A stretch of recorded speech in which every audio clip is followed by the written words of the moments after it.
Hello there, Chris Reardon welcoming you to today's United Kingdom talk. I nearly forgot to brush my teeth before I came to speak to you today. Oh, we like to be clean, dear. You don't think I just crawl out of bed and walk in here and start chatting, do you? Oh no, I spend ages selecting one of my very colourful shirts. I wash my face, I do my hair, not that there's much of it now, and I brush, most importantly, I brush my teeth. How people can leave the house in the morning failing to have brushed their teeth is beyond me. It really is. Isn't it awful? Isn't that the worst thing ever? You know when someone comes up and talks to you in a club or a pub or something like that, I mean, and they come a bit closer and their breath stinks. Now there are certain, oh, I get it all the time. I'm considering, as most of you know, for my main job, I'm a DJ and karaoke host. And I'm considering, you know those bits of glass that they've got like in front of you in pubs, not pubs, in banks and post offices and certain shops. You know, a bit of glass there. I am considering having a piece of glass installed between me and the customer who's asking for requests to stop that acid breath coming towards. And there are certain people who are regulars, and I bet you know people as well, whenever you get near to them, you think, oh my God, I hope she doesn't come too close or something like that. And they come up and they say, oh, can I have a request? And this breath just hits you. Oh, God. I mean, it's got to be worse than BO, isn't it? That's that's another thing that's occasionally, actually you don't get it too much at all. But now and again, you'll get someone in a club who's dancing and is completely unaware of the fact that actually they stink. They absolutely stink. And you can see people around them, you know, trying to work out which one it is. It is the worst thing ever. I can't decide what's worse, BO or bad breath. What do you reckon? I mean, how some of these people get off with each other at the end of the night kissing. You know, when you go to kiss someone and they've got bad breath. Or the best one is when someone's been sick because they've had too much to drink, and then you watch them trying to kiss their other halves. Oh God, but just after they've chucked up. It's vile, isn't it? Absolutely vile. It really is. Have you got any experiences of bad breath or BO when you've been out somewhere? Do share your secrets with me. Not necessarily, or perhaps it was you. Are you that person with BO that comes and offends everyone in the clubs? Eh? Is it you? Do let us know on the email. The email address of the show is chris@unitedkingdomtalk.co.uk. chris@unitedkingdomtalk.co.uk. Now, don't forget the next show, if you're watching on the podcast or listening on the podcast, will be a recording of a live show, okay? We're going to try a live show on Tuesday mornings, or at least the next show will be on Tuesday morning. I'll try one and see how that goes, okay? Tuesday morning at 11 o'clock UK time, all right? Tuesday morning, 11 o'clock UK time. And you can find that by going to unitedkingdomtalk.co.uk. Top left-hand corner, it says listen, watch or listen live. And then you'll have a couple of choices there, either watch or listen. If you want to watch, you can watch. If you just want to listen, then just listen, all right? So once again, Tuesday morning at 11 o'clock UK time, go to unitedkingdomtalk.co.uk. Top left-hand corner, click the listen live, and it will whisk you to where we are, all right? Once again, we are, what's the posh word for changing? We are, what do you call it now? Migrating? No. Expanding? No, not expanding. I don't know what it's called. We are changing once again, boys and girls. Eventually, I'll fall. I mean, this is ever since the beginning of the year, really, isn't it? That I haven't been happy with kind of things. So we're having another go, okay? Live show, Tuesday morning, 11 o'clock in the morning, which might be a bit too early for the Americans. I'm sorry about that. Unless, of course, you have me on as a breakfast show while you're getting your lovely children ready for work, boys and girls. Okay? It'll be just like this show, but possibly with people phoning in. Okay? UnitedKingdomTalk.co.uk, top left-hand corner, listen live, Tuesday morning at 11 o'clock, just for the hour. Oh yes, I've been now, I'm very, very much looking forward to seeing my sister, who's coming down with my little nephew Jimmy and my niece Tracy, and they're coming down to London, when is it? Tomorrow, I think it's tomorrow. What's it make it for you? I think it's tomorrow. Anyway, they're coming down to London, and I'm going to visit them, and we are going to Madame Tussauds, which I've never been there. Can you believe that? Never ever been to Madame Tussauds, so we're going to do that in London in a couple of days' time, and I shall, of course, report back with the activities. I might take some video with me. Those of you that watch the show know that I have a video screen behind me. The whole idea of having a video screen behind me was to play little films of things perhaps that I've done, but also scenery and things like that. And the thing is, I mean, it's been up there a few months, or a good 6 months now, and I've only got 6 films that I kind of rotate all the time. And I'm fully aware of that. You know, I mean, you don't have to tell me, oh, hasn't he got any other films? No, and the reason is it all takes time, you know? It takes time to go out and do these little films and bits and pieces like that, as well as putting the show together. But as you know, I no longer do the show on Swish, so I have got a little bit more time now, so I'm hoping to make a few more little background films to put on behind me in the recorded shows. All right? So looking forward to her coming down. What else are we going to do? She says, well, we're going to look at Madame Tussauds, and then so I got an itchy eye this morning, and then we're going to hop on a bus and go to this place where they make trainers, apparently. Personalised trainers. My little nephew Jimmy, he's 13, he wants a pair of personalised trainers. Apparently, you can design them yourself, you know, out of like a template of different bits and pieces. And then you go to the shop and they make them for you there. And he's very excited. But the only thing is, my sister keeps ringing the shop and it's going straight to Aunt's phone, so she's not convinced that the shop is still there or open.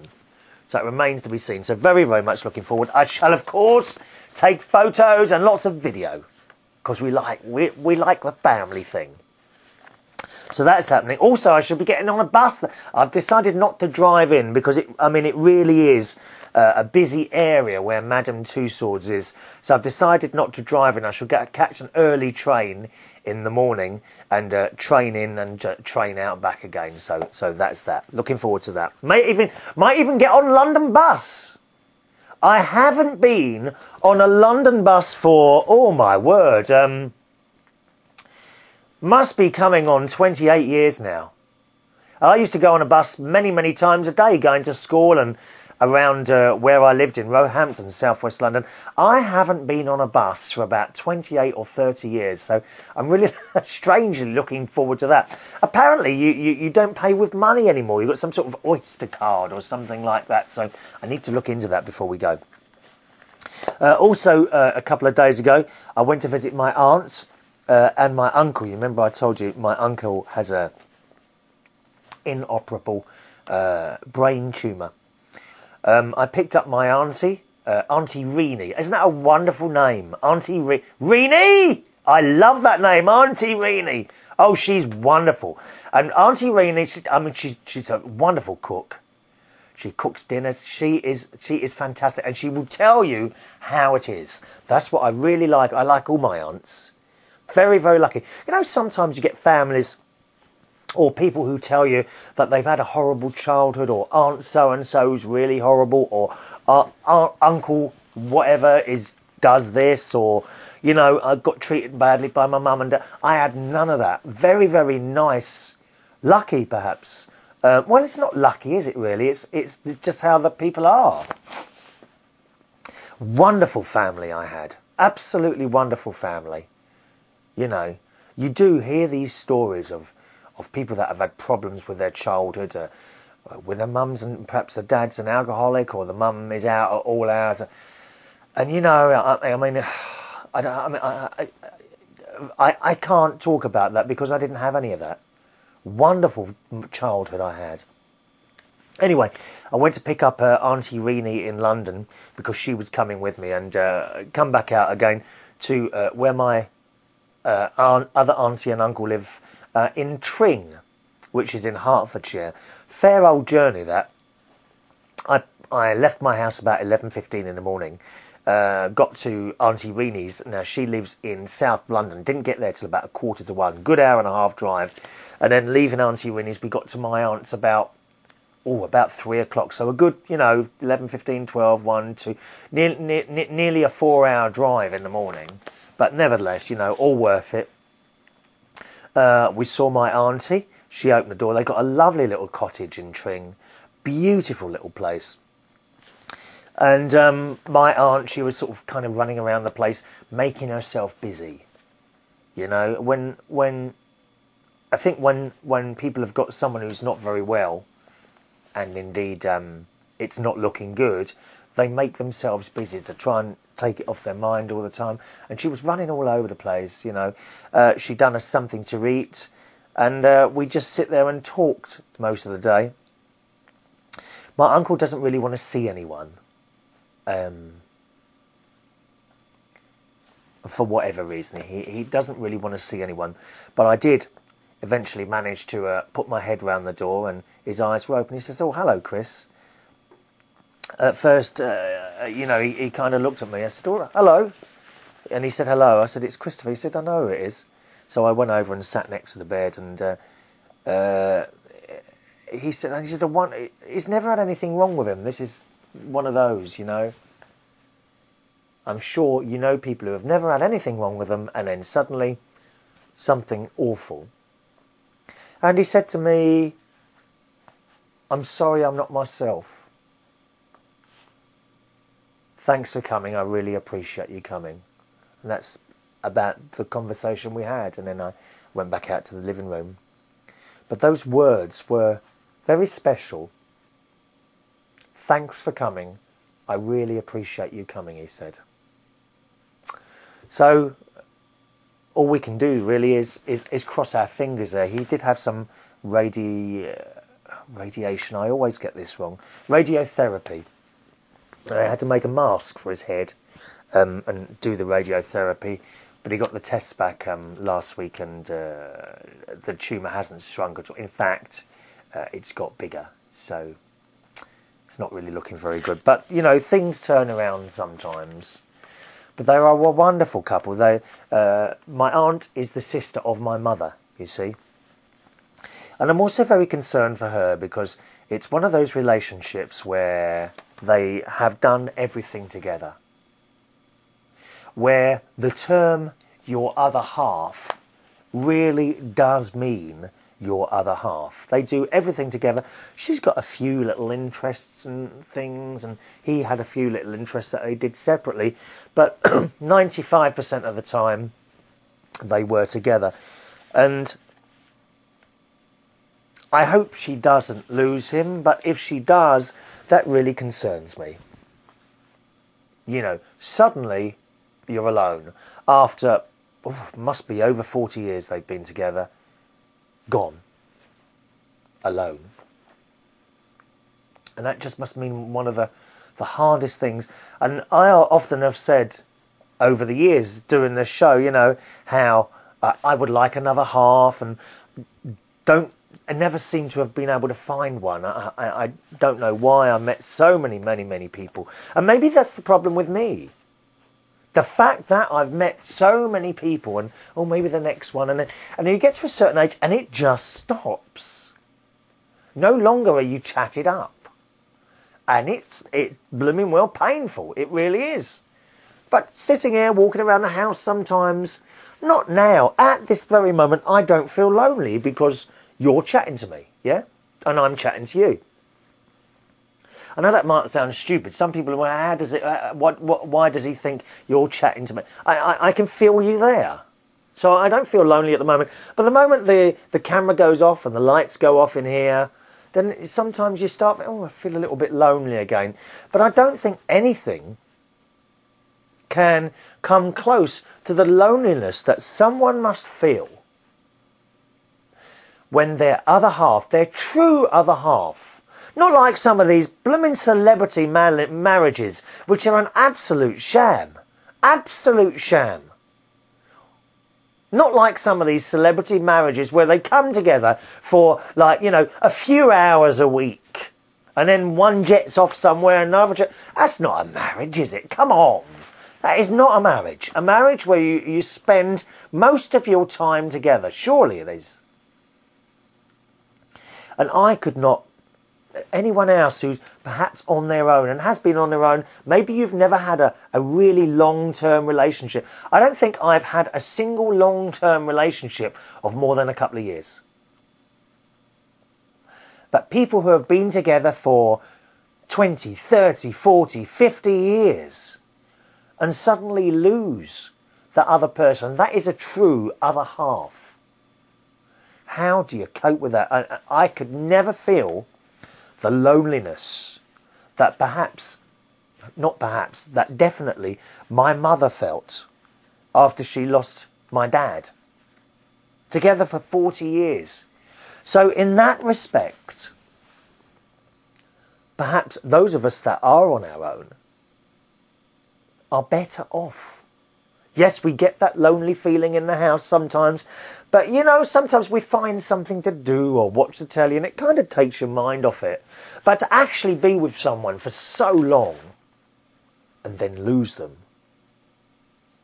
I cannot feel how that feels, because it hasn't happened to me and probably won't. So there we are. Your thoughts on that, please. I mean, I do hope... Things happen, you know, when people are ill. We've all seen it. We've all seen things happen. Suddenly, for some unknown reason, it turns around. And they mysteriously get better, and the doctors don't know why, do they? Perhaps your thoughts on that one. Were you with someone for many, many years and lost them? How did you cope? Or didn't you? If you want to share that with us, the email address of the show is chris@unitedkingdomtalk.co.uk. Alright? chris@unitedkingdomtalk.co.uk. I hope it does turn around. You know, I don't want to see my Aunty Brenda on her own. I really don't. My uncle is a very strong man. We have to see what happens. Fingers crossed and a few prayers. chris@unitedkingdomtalk.co.uk is the email address. Alright, boys and girls, it's time for some emails. First of all, hello to... It's Jennifer, one of our regular correspondents to the show. She's there all the time, our dear Jennifer. And Dallas as well, probably. Dallas as well. Hello, Chris. How are you? How's Katie the kitty? Hope you're well. She is very well, thank you. Katie! She's downstairs at the moment, in the garden, searching for evilness. Yes, she protects my home. Jennifer says, I've returned home from my quick visit to Oklahoma to see my husband. I'm glad to say nobody took my suitcase like poor motorised Millie's mum. Yes, thieves everywhere. Watch out. The trick, you know, was that I printed out 6 pictures of you and taped them all over the suitcase. And she did send a picture of the suitcase, and there I was. Pictures of me taped all over the suitcase. Soon I will be recognised on airlines all over the world. For the right reasons, I'm glad to say, lovey. No doubt they will be taking my shoes off and searching my shoes, possibly under my fingernails and in between my toes as well, for illegal activities that are going on in my feet. And she did send some pictures of the suitcase covered in the pictures. Thank you. She says, as I handed over my suitcase to the ticket agent, she asked, "Is this your husband?" I replied with a no, and that you were my friend in England, and it was a sort of a joke. Sort of a joke, Jennifer? What do you mean, dear? A picture of me is considered a joke? What a liberty, dear. I'm shocked and horrified that you should think this, my love. I didn't expect the pictures to be there when I was going to collect my luggage. Well, when I did eventually collect my luggage that evening, my husband said, "What the hell is that?" Did he do it in an American accent? What the hell is that? Like JR. What the hell is that? And I had to explain to him all over again who you were. I did bust out a good laugh, though, although he didn't think it was all that funny. Well, I'm not surprised. Carrying around suitcases with pictures of another man on there, dear. What does the world think? She says, I guess you just have to know him. He's a redneck cowboy who has highly polished taste. I mean, he even irons his blue jeans and folds his shirts with a folding board that makes the shirts look like you're at a retail store. Oh, I might send over a few shirts then. Does he do ironing? Does he do... Would you like to do some ironing for me? Odd thing is, he's colourblind and has a hard time matching his clothes. Poor guy has to send me emails with pictures asking if the outfit he picked out for the next day goes together. Oh, well, I'm no good at matching things up. Seriously, Jennifer. I am not a good dresser at all. I managed to make the best clothes look tatty. I don't know how, but I do. I am not a good dresser. Really, I'm not a good dresser. She says, then he gets mad when I say no. It's a no-win situation. What am I supposed to do? Send him off to his high executive job, wearing an orange dress shirt, purple tie and green pants? I mean, really? Well, why not? Oh, you know what they're like, these office sorts, dear. Boring as hell, dear. Do it. Let him do that. I think he should go with an orange dress, purple tie and green pants or trousers.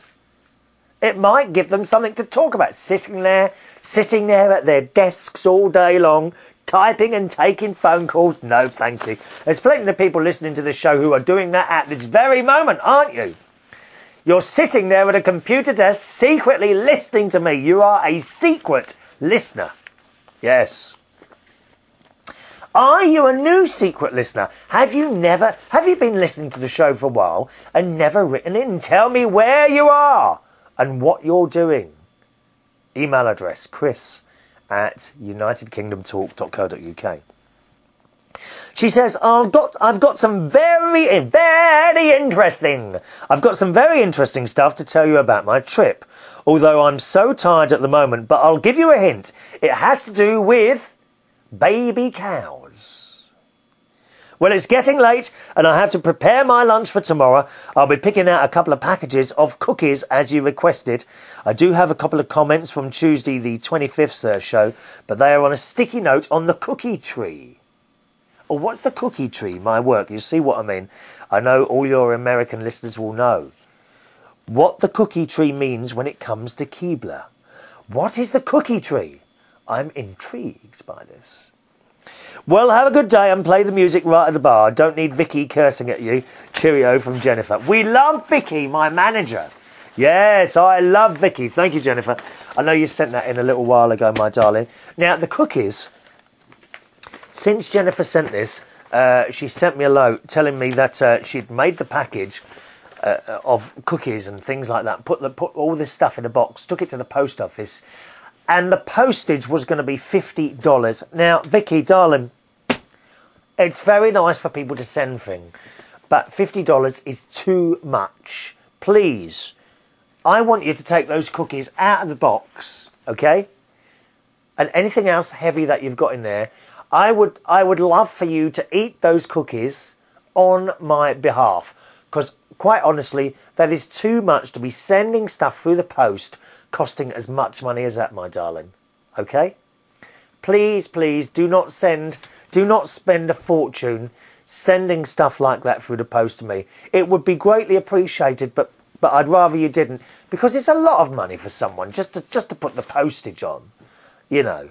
I mean, it really is. It's very kind, but if you eat those cookies for me and send pictures of you eating the cookies, I will be very grateful, and that will make me very happy. If you want to send a letter in, that's fine. There is a postal address to the show. My postal address is Chris Reardon, United Kingdom Talk, P.O. Box 4073, Bracknell, RG 9ED, United Kingdom. Alright? Once again, the postal address, if you want to put pen to paper, perhaps send a postcard in, a little picture of where you live or a proper letter. Kath often writes, Kath from Wales, who's on the internet now, aren't you, Kath? And sends in the occasional letter. It's always lovely to hear from Kath. She prefers to send letters than emails, which is fine. Okay, Chris Reardon, United Kingdom Talk, P.O. Box 4073, Bracknell, Bracknell, RG 429ED, United Kingdom. And they get to me, all right? But please, it is nice when people send things in. I do appreciate it. But if it's going to cost a lot of money, just send in a little card or a letter, and that's fine. All right? Hello to Roberts. Hello, Robert, in Iceland. Robert writes, Dear Chris, and Robert has sent me a couple of private emails over the last few weeks since we started doing different things with the show. And Robert, I do appreciate it, and welcome back.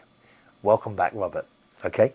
Dear Chris and friends of United Kingdom Talk, it was sad to hear the news of your uncle and his attitude towards possibly the ending of this phase in his journey. Yes, he wants to... When he first was diagnosed with this brain tumour, he said he wanted it over quickly. That's exactly what he said. Robert says, I've seen this before, and it's almost as if the spirit, the part of us that is us, and yet cannot be seen, only felt, knows the time is fast approaching. I understand the attitude of not wanting to say goodbye, for that is one I share, and yet it is sad, parting always is. On a different subject, you remember the little birds that died in the bird box I have up there we talked about a few shows ago. Robert says, please do not feel bad for not helping the little birds who died in their nest. For indeed, I rather think you are correct in that they indeed died from starvation. If you had tried to take on the task of feeding them then, you almost certainly would have failed. They need insects and worms at a huge rate. So you see, I was going to feed them bits of bread. It's probably no good for them. Tiny little birds just come out of their eggs. A trained person with the time and resources would have been stretched. Horrible to say, but that is nature, and most animals in the wild do not die of old age. The problem with the slugs that you have, and as you know, I have a real problem with snails and slugs at this time of year. I would not use those blue tablet things. I know they are effective against being eaten by birds, but it is still poison. We don't really have them here in Iceland, but when I live in England, I used a slug pub and it was fantastic. Also consider making part of your garden hedgehog friendly, as they love slugs. Oh, we have a few. Don't see many hedgehogs at all here. A little patch that is left wild, which I do have in my garden, a wild patch actually, would do well. But back to the slug pup, a shallow dish placed under a rock filled with some old beer will have your problems sorted in short order. Also, the dead slugs will not contaminate the ground. Thank you, Robert, for that lovely email. Okay, we're out of time, boys and girls. Thank you very much for joining me on the show today. Don't forget, the next show will be a recording of the live show, and you can watch it live if you've got the time. Watch or listen. Once again, Tuesday morning at 11 o'clock UK time. Go to unitedkingdomtalk.co.uk and click the Listen Live button in the top left-hand corner. unitedkingdomtalk.co.uk, Listen Live, top left-hand corner. Don't forget the email, chris@unitedkingdomtalk.co.uk. Thanks for watching and listening to the show. For myself, Chris Reardon. Bye-bye now.